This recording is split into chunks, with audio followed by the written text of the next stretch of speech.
Bonjour à tous, bienvenue pour cet épisode numéro 3 d'analyse du document. Salut les amis. Offrir de bons réseaux, c'est permettre à l'information d'être largement accessible et constitue le moyen le plus efficace de préserver l'environnement et de réduire l'empreinte carbone. Ça sent bon cette phrase, ce genre de phrase. Les mecs ils sont juste à côté de la réalité en fait. Donc déjà, premièrement, on a un super réseau 4G, 4G+, couverture à 100% sur notre commune, et vraiment, on est très large, même pour les années à venir. On est même couvert en 5G, figurez-vous, à plus de 90%.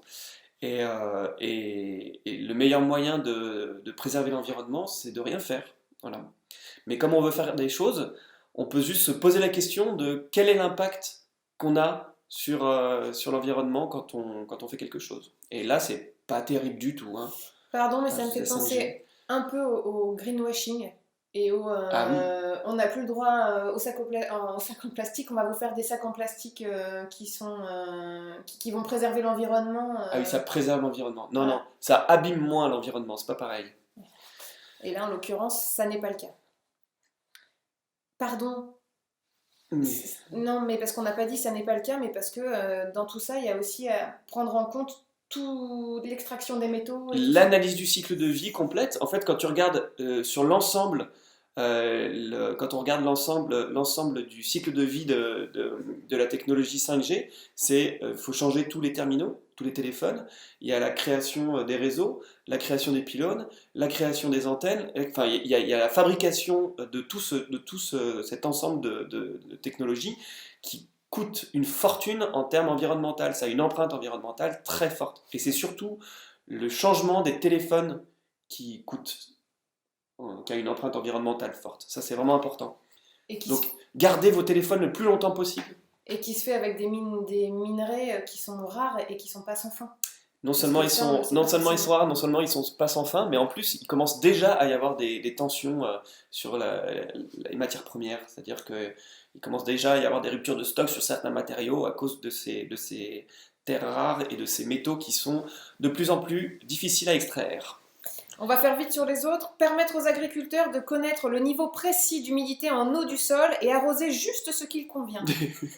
Alors déjà, je pense qu'on ne s'adresse pas aux vignerons qui ont quelques hectares dans le coin sur des parcelles un peu éloignées.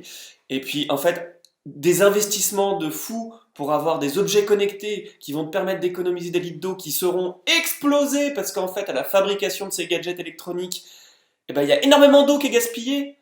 C'est juste n'importe quoi. Ouais, et c'est prendre les agriculteurs un peu pour des D'Inde. dindes. Multiplication des GPS connectés qui permettront d'éviter les bouchons et d'optimiser les déplacements pour une baisse sensible de la consommation de carburant par kilomètre parcouru.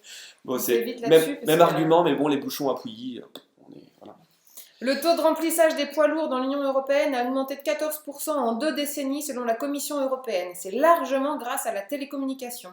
Très bien, installe ta télécommunication dans tes dépôts, pas de problème. Chauffage, le développement des chauffages connectés qui se mettent en veille lorsque personne n'est présent, avec un financement aidé par le gouvernement. Ça fait très longtemps que ça existe, il n'y a pas besoin de 5G pour ça, ça marche déjà depuis très longtemps. Et alors cette troisième vignette, elle se clôture par une phrase, je pense qu'elle peut faire date tellement c'est mémorable. Mieux synchroniser les besoins avec l'offre. C'est énorme, c'est-à-dire qu'il faut qu'on adapte nos besoins à ce que proposent les opérateurs.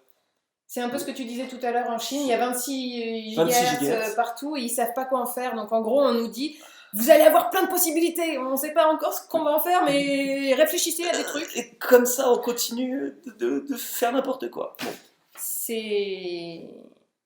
On marche quand même un peu sur la tête. Là. à la prochaine. Ouais. Prochaine vidéo demain.